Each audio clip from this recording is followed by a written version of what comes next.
a situação do seu filho não é boa, não. Nós abrimos o peito dele, fizemos a cirurgia, mas eu não gostei do quadro. Se você acredita em Deus, você começa a rezar, porque para mim ele já está morto. Então a senhora prepare-se para o pior. Vou conseguir falar isso aqui não. Se eu falar, eu vou chorar muito. Ela sempre falava pra me segurar, que já tava acabando, que eu tinha que manter e que já tava passando. Sempre me... Ela sabia muito mais que eu tava muito ruim. Eu cheguei a perder. Perderia ele.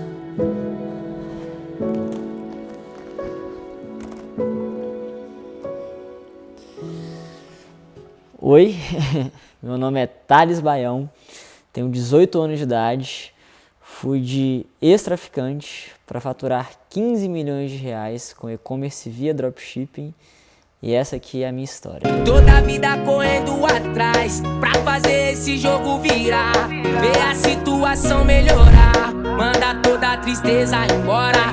Em casa nunca mais falta gás, geladeira cheia e Wi-Fi. Deixa minha coroa em paz, só trabalhando em casa agora. E ver tudo mudando, na batalha dia após dia, sei que a vitória tá chegando. Muito trampo, correria lá de cima, Deus vê o meu esforço. Nasci e fui criado em Belo Horizonte, Minas Gerais. Moro no bairro João Pinheiro desde muito novo. Venho de uma família muito humilde e simples, né, digamos assim. Meu pai é professor de educação física na escola. Minha mãe também trabalha nessa mesma escola. Tenho um irmão mais velho que hoje também trabalha com e-commerce via dropshipping. E desde sempre, a gente sempre foi uma família muito unida, sempre baseada em muito amor. E desde muito novo, acho que por conta dessa família, né, dessa humildade nossa, nunca chegamos a passar nenhuma necessidade. Eu não tinha dinheiro para dar um celular de última geração para ele, mas eu tinha amor demais. Eu tinha amor demais e isso nunca ia faltar aqui dentro para ele. E eu, como não gostava de pedir, eu achava que estava incomodando, sempre tentei fazer por onde. Então, com meus 12, 13 anos de idade ali, eu sempre bastante esperto, tentei vender algumas coisas pela OLX, né, que estava parada na minha casa, sapato, videogames antigos, até uma televisão antiga eu cheguei a vender. Ajudava meu pai na van também. Meu pai, além de professor de educação física, ele trabalha com transporte escolar e ajudava ele na van, onde ele me pagava R$100 por mês. E eu tentava vender Fini na escola também, para ganhar ali uma rendinha, realmente para ter o meu dinheirinho. Basicamente, minha rotina por um bom tempo, depois dessa jornada, foi essa. Eu tinha 15 anos de idade, eu frequentava a escola de manhã, estudava normalmente. Nessa época, eu trabalhava no Lava Jato, né, com 15 anos de idade. Ia pro Lava Jato, ficava a tarde inteira lavando o carro. Ainda ajudava meu pai na van escolar, no transporte. Não parei de ajudar ele, até que eu comecei a ter contatos, né, com umas más influências que acabaram impactando bastante a minha vida dali pra frente. É aquilo, né? O meio em que você vive realmente influencia totalmente na pessoa que você é e na pessoa que você vai se tornar. Experimentei maconha com 13 anos de idade, com um desses amigos, né, da época. Experimentei álcool e achava que aquilo ali estava bonito, né, naquele meio em que eu vivia. Eu saía bastante, comecei a sair, ir para festas, resenhas sociais junto com essas pessoas, continuando fazendo as coisas erradas.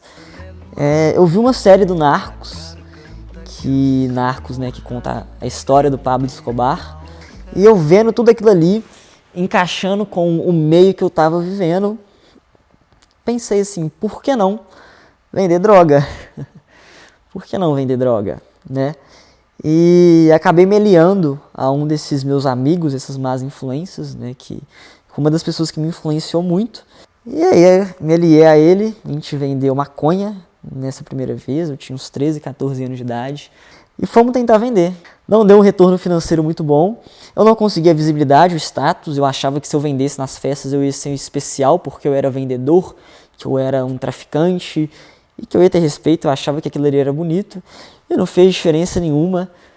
E aí eu acabei desistindo daquilo ali, falei que não ia dar certo mesmo, não valia a pena insistir. Simplesmente a gente terminou de vender, eu não continuei mais vendendo, mas continuei saindo. Um amigo meu, mais velho, que tinha uns 18 dessa turma, me ligou e falou: Thales, vai ter um show, vai ter um evento aqui em BH com MC Pedrinho, vai estar lotado, vambora, velho, vambora. Acabei percebendo uma pessoa que estava dentro do lounge, um menino, devia ter uns 18 anos, e toda hora vinha alguém nele. Ele tirava um saco do bolso, assim, com umas pílulazinhas, umas balinhas redondinhas, entregava, a pessoa dava o dinheiro para ele, ele tirava do bolso a carteira e um bolaço de dinheiro que ele pegava, encaixava assim a nota. E eu falei: caralho. E deu 2 minutos, vinha mais gente, deu 5 minutos, vinha mais gente, muita gente em volta dele, mulher. E eu falei: por quê? O que esse cara tá fazendo? Um cara bem vestido, novo, com tudo que eu queria ter. Eu fui nele perguntar, eu sempre era muito humilde, muito simpático, muito simples. E eu me conectava muito bem, né? Eu criava intimidade muito rápido, então tratava ele como se eu conhecesse ele há muito tempo. E aí eu acabei criando intimidade, eu perguntei: cara, o que é isso que você faz? O que é isso que você vende? Aí ele falou: por quanto você compra, velho? Ele falou: por quanto você vende? Ele falou, sempre respondendo numa boa. Quanto que você fez, quanto que você faz de lucro? Quanto que você fez hoje? Ele falou, e eu fui ficando assim, e fui observando ele, e a gente conversando, e ele vendendo, e entrando mais dinheiro. Já veio na minha cabeça: por que não vender? No J droga eu fui vender, no J eu virei traficante, no J eu vi gente morrer, no J sai minhas imagens funk, e a polícia eu mando se foder, a mídia eu jogo pra bem longe, se um dia eu já passei sede, vários dias eu já passei fome. Eu me arrisquei, e foi aí que iniciou uma jornada muito longa, que daí pra frente mudou 100% a minha vida, que eu comecei a vender droga, eu comecei a vender o Ecstasy. Peguei uma quantidade junto com ele, com esse menino que já vendia. Peguei umas 10 balas, 10 êxtases, sem pensar em nada, assim, sem medo mesmo. Assim, cara, 15 anos de idade, cabeça muito fraca, você não viveu nada, você não entende nada da vida. Eu vivia numa bolha que pra mim a vida era aquilo ali. A vida de fora, eu não conseguia pensar nela, ela não entrava na minha cabeça. Eu comecei a ir para festas, não para curtir, para beber, para ficar louco, eu ia para vender. A minha preocupação em chegar na festa era vender, era em lucrar, fazer dinheiro, e as vendas começaram a aumentar. Eu comecei a ter umas vendas programadas, né? Algumas vendas pelo WhatsApp, onde eu marcava o horário. O único horário que eu estava disponível era 7h30. E aí eu lembro que, para dar o migué, né, eu dizia que eu ia na casa do Elias, que é um amigo meu de infância, que cresceu comigo, ele é meu vizinho, mora assim na porta de frente, eu saio da minha casa, atravesso a rua, tá a casa dele. Aí eu botava uma camisa no peito e falava: mãe, vou emprestar uma camisa ali pro Elias. Abria a porta, saía da casa, vendia, recebia o dinheiro, pegava, nem ia no Elias, pegava a blusa, colocava para dentro da calça para fingir que eu tinha emprestado, subia pro meu quarto, devolvia a blusa pro lugar, pegava o dinheiro, guardava, contava, anotava quanto que eu tinha, que eu sempre anotava no bloco de notas, sempre fui muito organizado. Qualquer dinheiro que entrava, saía, eu botava no meu notas, e era sempre essa rotina. Eu ia para a escola, Lava Jato, meu pai, vendia, e continuei assim por um bom tempo. Só que aí minha mãe, né, a tia Lília, ela encontrou um dia lá em casa um pacotinho de êxtase com um bolo de dinheiro. Aí na hora que eu entrei no quarto dele, assim, a cama dele tinha uma saia assim de cama, né? E tava suja de amarelo. Era o xixi do Billy. Aí eu falei assim, eu vou lavar essa saia, essa cama. Aí eu tirei o colchão, tirei a saia, falei assim, vou levantar a cama. No que eu levantei a cama, fez um barulho de coisa caindo. Quando eu coloquei a mão, tinha um maço de cigarro de palha, um isqueiro, uma carteira com dinheiro, uma quantia razoável. Eu fiquei muito arrasada, porque não era isso que eu queria. Eu não queria isso pro meu filho. E ela veio assustada, falando que tinha descoberto, e me mostrou um pacote de balinha. Aí ele chegou, nós pressionamos ele falou assim que estava guardando aquilo de um amigo, que ia devolver. E eu falei para ela, mãe, não é meu, isso aqui é de um amigo meu, que eu estava guardando para ele, que ele deixou comigo na festa, num maço de cigarro, eu botei no bolso, cheguei em casa, abri, ele esqueceu comigo, tinha esse pacotinho, eu tô guardando para ele.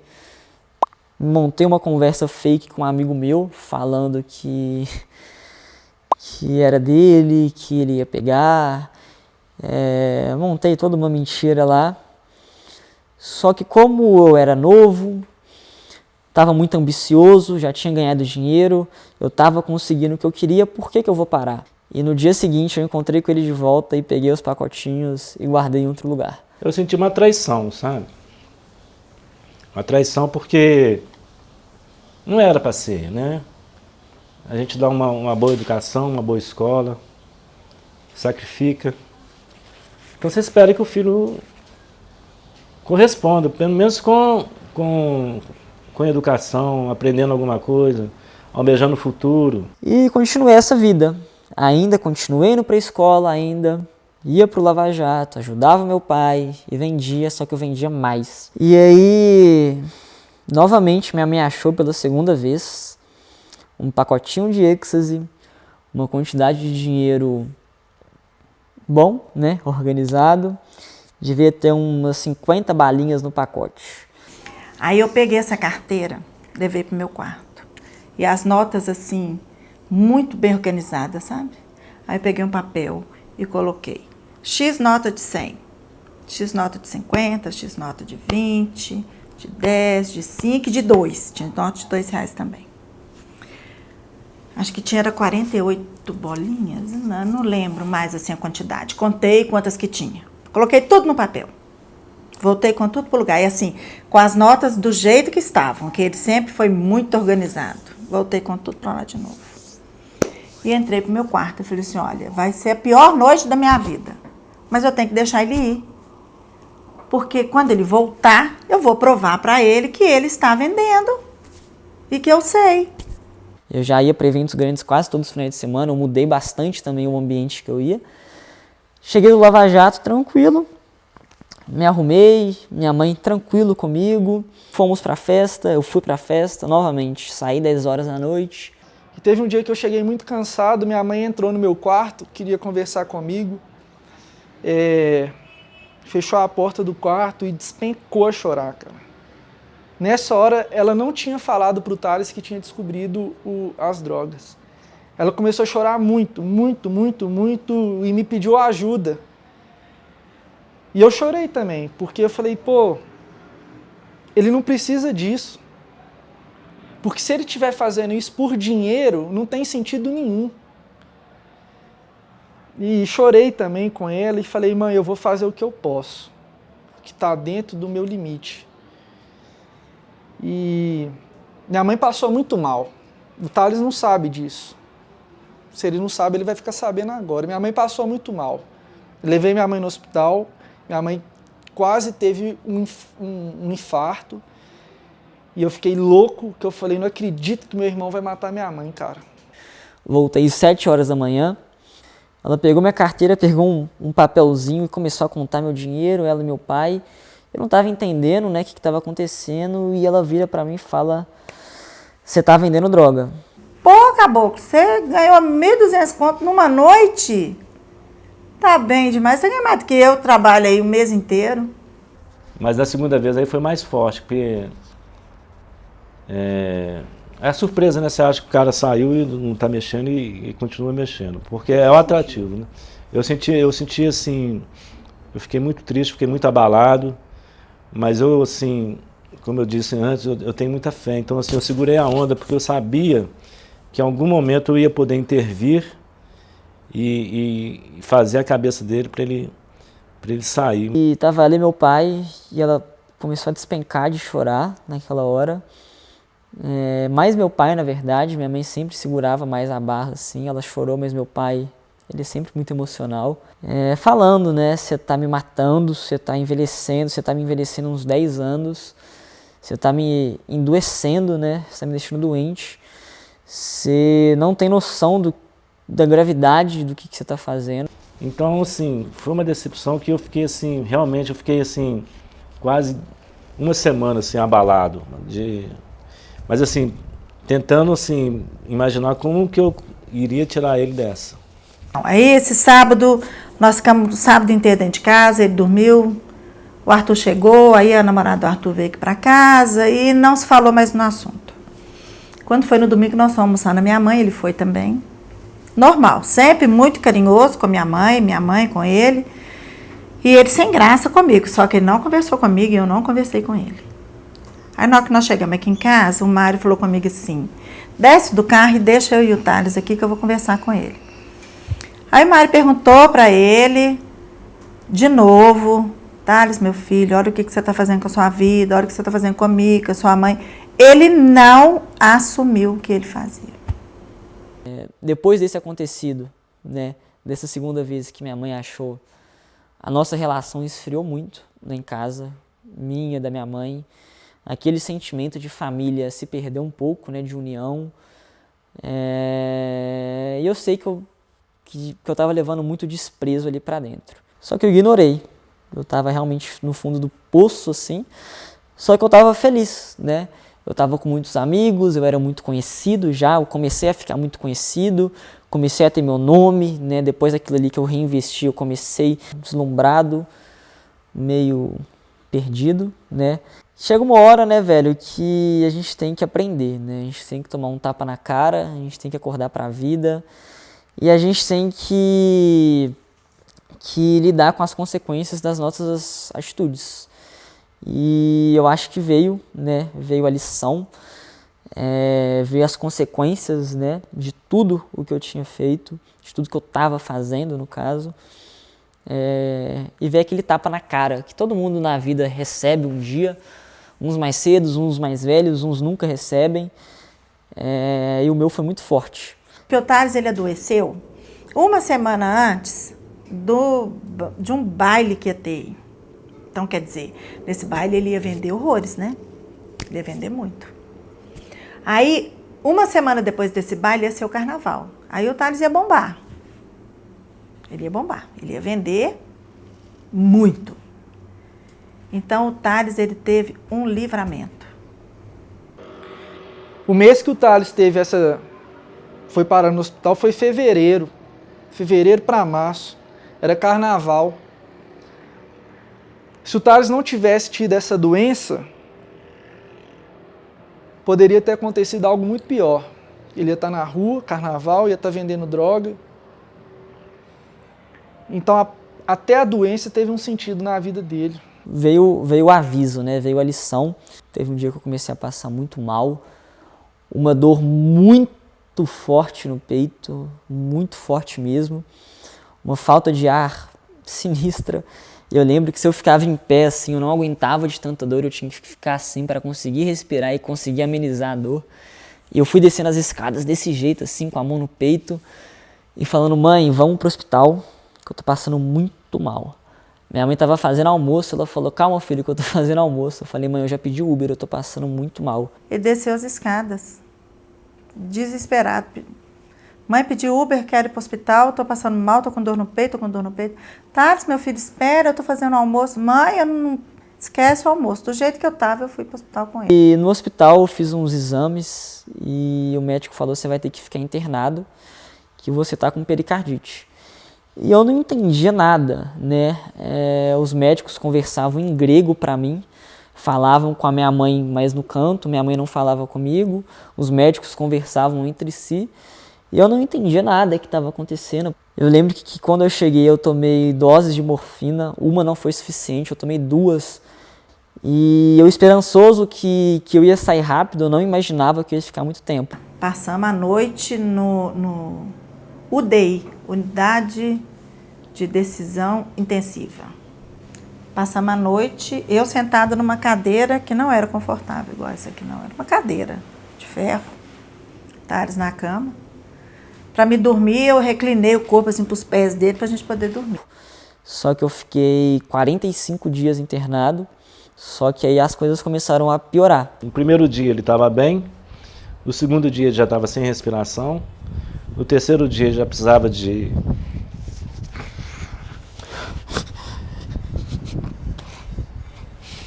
Bom, ele já precisava de aparelho para respirar. Eu tinha muita fé, sempre tive muita fé que ele ia sair dessa. Mas o quadro foi evoluindo para ele só piorando. Eu cheguei a um momento que eu cheguei a perder. Perderia ele. Eu tive que fazer uma punção no pulmão para tirar 1,5 litro de líquido que estava no meu pulmão. E a gente foi pro bloco cirúrgico para tirar. É uma agulha que você toma na região de trás, né? Na região do pulmão, só que é sem anestesia. É uma agulha que ela só vai. Sim, e eu não podia mexer e eu botava uma toalha na boca para segurar porque ia atrapalhar o exame. E nessa punção do pulmão, nossa, sem anestesia, é muita dor mesmo, assim, é como se estivesse enfiando uma faca, você vai sentindo ela penetrando, e eu sempre fui muito forte à dor, eu sempre seguro bastante a barra, só que quando tá doendo mesmo, quando tá assim, no último estágio eu não aguento, e eu tentei segurar a barra ao máximo, assim, dessa posição, até que eu virei pro médico e falei, cara, isso aqui é impossível, velho, eu não consigo segurar isso aqui nunca, isso aqui é desumano, isso aqui é surreal, não dá, simplesmente não dá. Mas só que ele continuava sentado, ele não deitava. Aí teve um dia que eu fui virar ele de lado para poder, tava calor, né, para as costas dele respirar mais, quando eu vi o cóccix dele, muito magro, muito osso, estava muito rosa e a minha preocupação era de abrir ferida. Aí eu falei, temos que comprar um colchão casca de ovo para ele. Fui correndo na Araújo comprar. O colchão era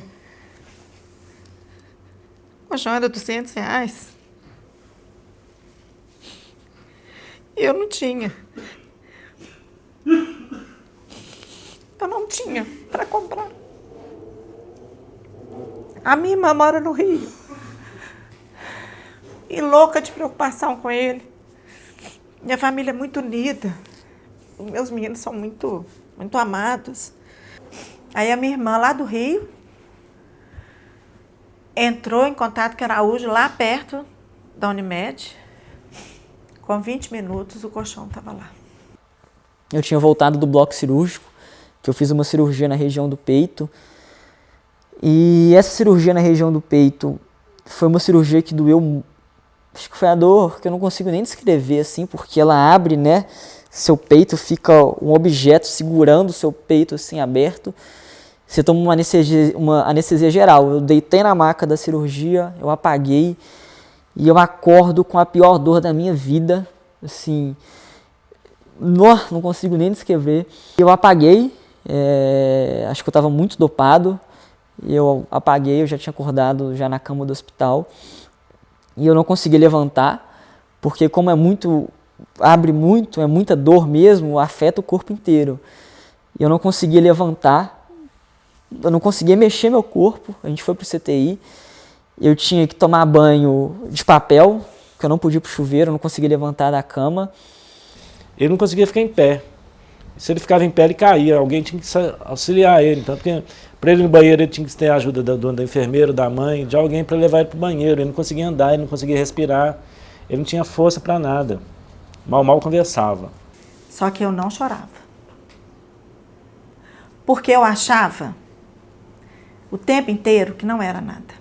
O Thales vai sair daqui e esses médicos não vão saber o que ele teve. Não tem gosto nenhum, é tipo, nossa. E eu não aguentava comer aquilo ali. Minha mãe saía do hospital, ia no shopping, comprava comida. Então minha mãe sempre tentava me tranquilizar, me deixar em paz, assim. E nesse dia que eu desabei, ela chorou junto comigo, só que ela segurou o máximo, ela chorou pouco, ficava me abraçando, passando a mão na minha cabeça, falando que já estava acabando, para mim ser forte.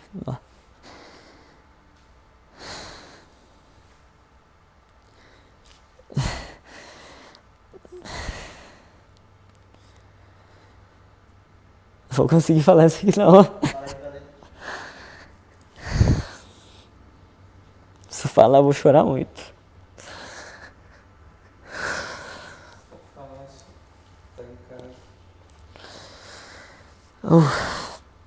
Ela sempre falava pra me segurar, que já tava acabando, que eu tinha que manter e que já tava passando. Sempre me... Ela sabia muito mais que eu tava muito ruim, que eu tava muito, que meu quadro era muito pior, e mesmo assim ela falava que tava acabando. E eu fui passando a mão assim na cabeça dele e falei com ele assim, filho, olha, tá acabando. Nós aguentamos até agora. Nós não vamos ratear agora, não. E eu lembro muito do Arthur, que o Arthur, quando ele ia me ver no hospital, eu não conseguia falar nada, que eu tava muito ruim, e o Arthur não aguentava ficar no quarto por muito tempo, que ele começava a chorar. E para não chorar na minha frente, ele sempre saía. Minha mãe tirou ele do quarto, ele chorou aos prantos lá fora com ela, para não ser fraco na minha frente. Então minha mãe sempre tentou manter isso, me deixar forte assim, para mim não fraquejar. E no final da cirurgia, ele chega para a mãe dele, estava a mãe dele e a avó, e fala assim, olha, a situação do seu filho não é boa não. Nós abrimos o peito dele, fizemos a cirurgia, mas eu não gostei do quadro que eu vi. Falou isso para a mãe dele. E falou assim, olha, é bom a senhora rezar.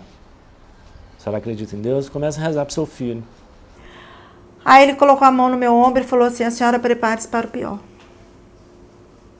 Eu sozinha com ele. Então a senhora prepare-se para o pior. Em 30 anos de profissão, eu nunca vi um coração tão feio igual ao do seu filho. Se você acredita em Deus, você começa a rezar, porque para mim ele já está morto. Com essas exatas palavras, ela acalmou e virou para o médico e falou assim, ô doutor, eu quero só te pedir uma coisa. Quando meu filho acordar, vira para o meu filho e fala o seguinte, ô Thales, a cirurgia foi um sucesso e o seu coração é o coração mais lindo que eu já vi. E aí um dia meu pai virou pra mim e falou assim, você tá preparada se o Thales morrer? Eu lembro direitinho desse dia, porque todo mundo achava que o Thales ia morrer, do jeito que o Thales estava, fazendo uma cirurgia atrás da outra, descobrindo um problema atrás do outro. Aí no dia que meu pai falou isso, eu falei, gente, eu não sei o que eu vou fazer. Eu não achava que ele ia, porque eu tinha muita esperança. Nossa, eu rezava demais. E depois de 45 dias, depois de fazer uma cirurgia no peito, do oxigênio, depois de todos esses, né, esse desafio, né, de toda essa lição, de toda essa jornada, digamos assim, nasceu um novo Thales, né? O Thales começou, na verdade, a encontrar o verdadeiro Thales, né? Que acabou sendo influenciado, sendo perdido, ficou vagando pelo mundo, ele foi reencontrado. Ele saiu do hospital uma pessoa totalmente diferente. Porque eu acho que ali ele enxergou que ele estava tendo uma segunda chance e que ele ia fazer melhor. Então eu acho que ele adoeceu, que ele esteve esses 44 dias internado para se arrepender. Tipo assim, parece que Deus colocou ele lá para ele sentar e ver, tipo, falar, olha o que eu tô fazendo com a minha vida. Tipo, eu tenho tudo, sabe? Eu tenho uma casa, eu tenho uma família que me ama, eu tenho tudo. E olha onde que eu tava me enfiando a troco de nada, sabe? e saiu de lá outra pessoa, e ele sabe disso. O Thales entrou lá com um propósito. Eu lembro que ele me falou isso no hospital. Teve um dia que ele falou comigo assim, nossa, todo mundo fala que a gente tem que ter uma lição na vida, e a minha é essa, tipo... Dentro do hospital, eu acredito muito que foi uma lição mesmo, para realmente acordar para a vida, mostrar o futuro. Botou um óculos assim em mim e eu comecei a enxergar um mundo melhor, o mundo criou cores assim. Comecei a pensar mais no futuro mesmo. Comecei a pensar nos meus atos, nas consequências dos meus atos. E aquilo ali que eu estava passando eram as consequências de tudo que eu estava fazendo. E minha mãe, que era uma pessoa que eu trouxe muito desgosto, muita desonra, que ela realmente, eu não entendia o que eu estava fazendo, mas ela não merecia. No hospital eu confessei tudo que eu fazia, foi a primeira vez que eu contei a verdade mesmo para ela, sem esconder nada, tudo que ela me perguntava eu respondia.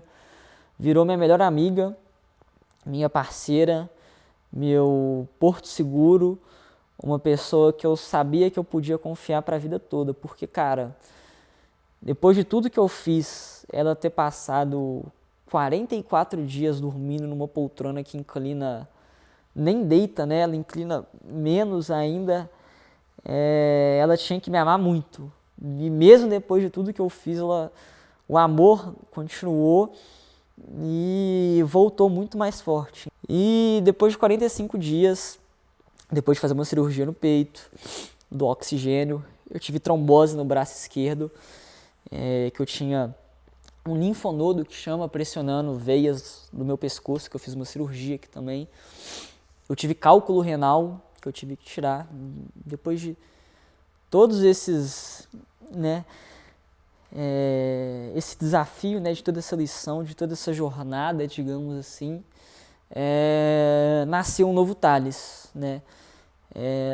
O Thales começou, na verdade, a encontrar o verdadeiro Thales, né? Que acabou sendo influenciado, sendo perdido, ficou vagando pelo mundo, ele foi reencontrado.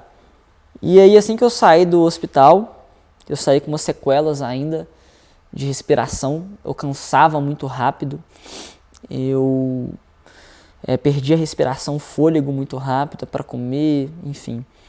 E eu não conseguia dar o meu máximo no Lava Jato, eu não conseguia trabalhar, eu continuei, né, a minha rotina de escola, voltei do hospital, já doido para ir para a escola, né, ver todo mundo. Então, hospital, Lava Jato, van do meu pai e casa. Só que dessa vez sem as drogas. Não tinha vender drogas à noite. Porque depois que eu saí, eu abri mão de tudo isso. Porque para mim já ganhar dinheiro daquela forma já não era certo. Era errado, totalmente errado. Eu consegui ter uma noção de tudo que eu estava fazendo. E eu falei, beleza, a partir de hoje eu não mexo mais com isso. Mudei bastante os lugares com que eu frequentava, diminuí muito as festas, as amizades e tentei ganhar dinheiro realmente com Lava Jato e com a van do meu pai. Só que, de novo, né, a respiração falha e eu persisti, eu dava meu máximo no Lava Jato mesmo com a respiração ruim. Só que dentro da escola, em agosto, eu nunca joguei futebol, velho, é impressionante isso, né? Eu nunca joguei bola. O Thales foi jogar bola na escola, nunca jogou bola na vida, foi jogar bola na escola, depois que teve tudo que teve, nunca jogou bola, a primeira vez que foi jogar a bola quebrou o braço. Agora, com o braço direito quebrado, eu não consegui ir pro Lava Jato, não conseguia ajudar meu pai na van, não conseguia estudar, não conseguia fazer para casa, não conseguia fazer nada. E aí eu jogo, né, na internet como ganhar dinheiro rápido e fácil pela internet. Tá, eu só tô vendo Thales no computador, e no computador, e no computador, um notebook que faltava teclas e teclas lá. E aí ele falando, mãe, eu tô olhando um jeito de ganhar dinheiro na internet. Caí num vídeo do YouTube sobre afiliados e eu realmente tentei fazer afiliado, montei uma estrutura, tentei vender curso de cupcakes. Não deu muito certo, não sabia sobre nada de tráfego, copy, páginas, nada. E meu irmão vendo o meu esforço, vendo que eu estava tentando, virou para mim assim e falou: Thales, eu tô com uma mentoria aqui sobre dropshipping. Não tenho tempo para assistir, não tenho tempo para ver, mas já que você está pesquisando sobre isso, toma aqui e assiste. E eu falei: dropshipping? O que é isso aqui? Botei, comecei a assistir. E eu gostei muito, bastante mesmo, sobre o mercado, sobre o modelo. Sempre gostei muito de vender. E estudei, velho, durante um mês, me fechei, me tranquei para estudar. Dediquei bastante, esqueci que eu tinha vida social, esqueci que eu até namorava. Passei, assim, vários sextous, né? Vários sextous em casa, sábados, domingos, estudando, virando noite, vendo aula, anotando, voltando, repetindo e vendo e estudando. Isso durante praticamente um mês. Aí o Thales, do nada, ele falou assim: pai, vamos montar uma loja. Eu preciso de um cartão de crédito, se eu me empresta. Eu não tinha um limite bom, peguei um cartão de crédito emprestado com a minha irmã, para ele fazer as primeiras compras, né? Acho que tinha no Facebook, ele tinha que pagar anúncio. E começou assim. E eu fui arriscar. E no que eu arrisquei, boom, né? Testei alguns produtos e R$ 1.500 de prejuízo. E fiquei muito chateada. Eu falei: meu Deus, o dinheiro já está tão difícil nessa casa, você ainda me perde R$ 1.500. Aí eu fiquei decepcionada. Falei: tá vendo? Eu avisei, esse trem não vai dar certo. Eu não botava fé. Eu achei que não ia dar certo. Aí eu fiquei numa dúvida danada, comecei a perguntar para o irmão, o mais velho, o Arthur, né? Ô, Arthur, você acha que o Thales está no caminho certo? Não, pai. O Thales está certo, nós pode investir mais dinheiro, pode pegar mais dinheiro emprestado, que o Thales vai dar certo. Daqui a pouco ele vai pagar essa dívida e vai dar certo, porque eu sei que a coisa é boa, que a coisa funciona. Testei mais um produto e esse produto deu uma venda. Velho, essa venda eu tirei print do telefone, mandei para o meu irmão e foi a nossa felicidade, assim. Primeira vendinha, eu lembro que nesse dia a gente fez 4 vendas. Aí o Arthur chegou, eu falei assim: Arthur, tá, isso é uma coisa para te contar. O que foi? Eu vendi 15 produtos. Nossa, mas o Arthur ficou louco. O Arthur pulava, o Arthur vibrava. Eu tô: meu Deus do céu, será que esse trem vai dar certo? Falei: vocês não vão entender, mas tá funcionando. E comecei a vibrar, meu pai começou a vibrar. Falei: pai, nós vamos ficar ricos. Como tudo tem um começo, né, velho? Tudo tem um início, toda jornada tem o seu início. Não entendia nada sobre gestão, o que era lucro, o que era faturamento, o que era vendas, nada. E continuei. Boom, 75 mil. No segundo mês, a gente vendeu uns 300 mil reais.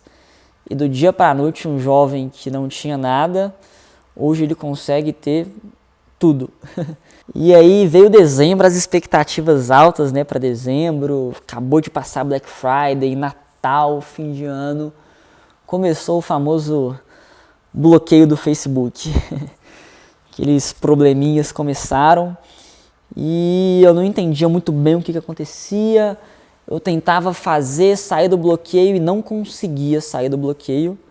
E ele teve um bloqueio no Facebook, né, da loja dele, a conta dele foi bloqueada e ele não sabia como sair do bloqueio. Eu tentei até pesquisar na internet, digitava lá como sair de bloqueio, de Facebook, para tentar ajudar ele. E daí, por conta de sempre tentar, de estar tentando e só tomando bloqueio atrás de bloqueio, eu mudei de loja, mudei de tudo e mesmo assim não consegui. Eu tive uma crise de ansiedade, fiquei uns 7 dias internados por conta disso.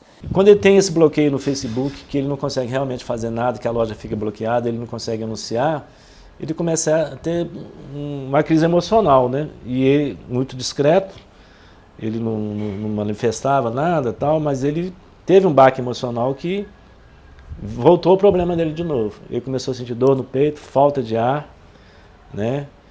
E nós tivemos que correr com ele para o hospital. Ele ficou 7 dias internado novamente. Eu conversei com o médico, qual que era o risco de ter aquilo novamente, de ter aquela mesma coisa que ele teve. Aí o médico até que tranquilizou: olha, a infecção dele não está alta, ele não está tendo febre, ele não está tendo... Então eu acredito que é mais emocional, ele está tendo uma crise emocional. E com certeza não vai evoluir para pericardite novamente, não. Fiquei com muito medo dele não aguentar, porque a primeira vez foi muito forte, Thales emagreceu demais. Até hoje ele tem que ter os cuidados necessários. E aí saímos do hospital, né? Comecei a estudar a tal contingência do Facebook. A gente voltou a vender 300, 400, 500, 600, 700 mil reais por mês. Era 30 mil vendas por dia, 40 mil vendas por dia.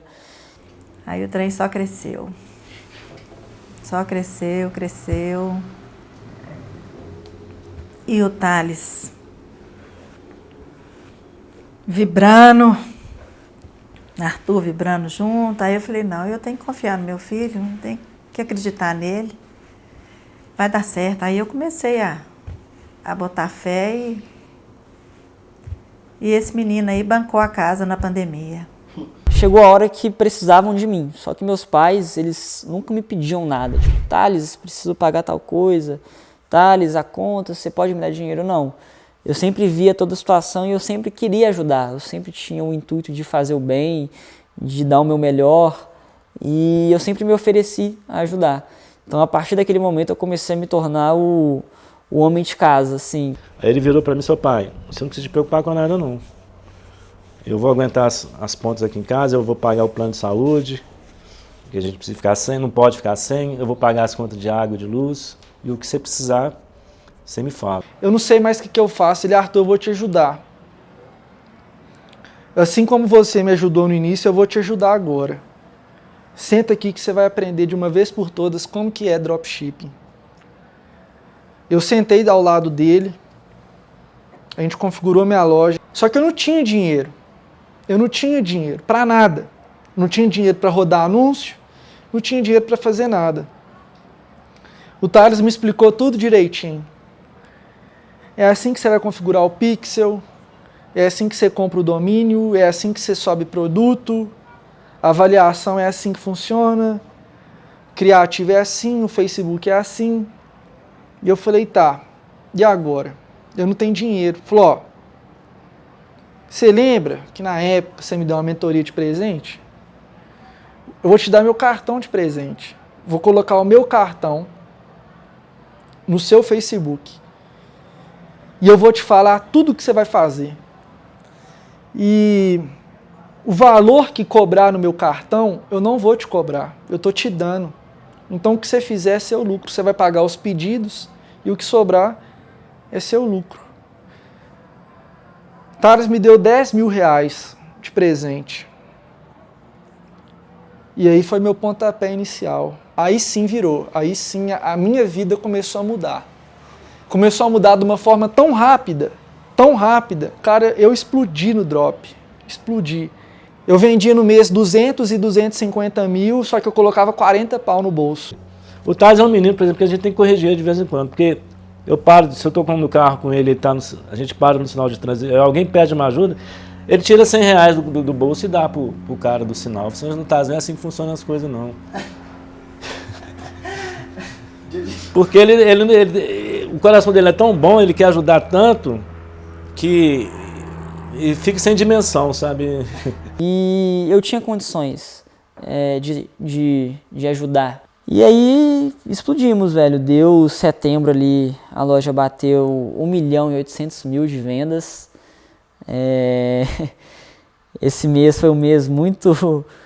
Eu não estava preparado assim, né? E eu falei assim, eu olhava para os números e eu olhava para minha conta bancária assim, eu não batia muito, eu não conseguia entender porque eram números altos assim. Eu falava, como é que isso é possível, gente? Eu tenho 17 anos de idade, o que gente trabalha 2, 3 anos para ganhar, eu meti num mês só. E eu sempre tentava ajudar, né? O Elias trabalhava comigo, começou a trabalhar comigo na loja. Nesse mês eu dei um Apple Watch para ele de presente, para compensar essa meta nossa, ele chorou até. E aí depois desse mês, cara, a gente começou a entender bem o processo de tudo que acontecia e a constância veio. A gente conseguiu repetir esse número várias e várias vezes por longos meses, assim. Até que hoje a gente está aqui contando a história do Thales, que depois dessa jornada toda conseguiu faturar um número de 15 milhões de reais com o e-commerce via dropshipping. Ó, tem que acreditar muito, sabe? A internet está cheia de ciladas, cheio de armadilhas, né? Mas está cheio de gente boa também. Cheio de gente querendo mostrar serviço, compartilhar. É lógico que ninguém faz nada de graça, tudo tem seu preço, né? Na internet tudo tem o seu preço, mas tudo tem também as pessoas certas. Ele se compromete com o que ele faz, né? Então, se ele comprometer para um filho de qualquer pai, que seja uma situação difícil, que você tenha que investir algum tipo de dinheiro, que seja o mínimo, mas que vai ter um resultado com aquele mínimo que você vai investir, esse cara pode ser o Thales. Tem outros também, mas eu como pai, eu não ponho a minha mão no fogo, porque é uma pessoa de total confiança. E se ele propõe ajudar, se ele propõe a fazer, a tirar você de algum processo difícil para escalar algum processo melhor, é porque ele quer realmente fazer isso, não é pelo dinheiro. Não desanima. Não desanime. Se é para mexer com a internet, se é para mexer com dropship, e-commerce, o que for, insista. Confie. Não é fácil, não é da noite para o dia. Como não foi para ele, como não são para muitos. E tem que insistir, porque o Thales, ele insistiu. Ele não desistiu, ele insistiu. Você vai colher. Você tem que insistir, você tem que plantar, porque você vai colher. E tem que saber insistir. E tem que confiar. E o Thales sempre confiou muito. Você tem que ser confiante. Eu não fui confiante nele. Eu não acreditei que ele ia conseguir o que ele conseguiu. E foi mérito dele, persistência dele, capacidade dele. Meu nome é Thales Baião e eu faço parte de um grupo de empreendedores improváveis que você provavelmente nunca ouviu falar antes. Nós não dependemos de soluções mágicas para ganhar nosso dinheiro pela internet. Na verdade, nossa motivação é exatamente o oposto. Nós construímos negócios digitais honestos e de longo prazo, que vão garantir que o dinheiro nunca mais seja um problema, nem para nós e nem para quem a gente ama. E se você aí que assistiu, né, até agora, quer mudar a sua realidade, transformar ela que acho que você quer, né? Tenho certeza. Eu tô aqui realmente para te ajudar, né? Então, em breve eu vou soltar alguns conteúdos, alguns vídeos onde eu vou abrir exatamente a minha estratégia pessoal que me fez chegar onde eu cheguei hoje. Então, cara, clica em qualquer botão que aparecer aqui na sua tela, não pensa duas vezes não, só clica, se cadastra para receber, para participar dessas aulas e provavelmente passar os meses mais improváveis que você já passou em toda a sua vida. Fechou?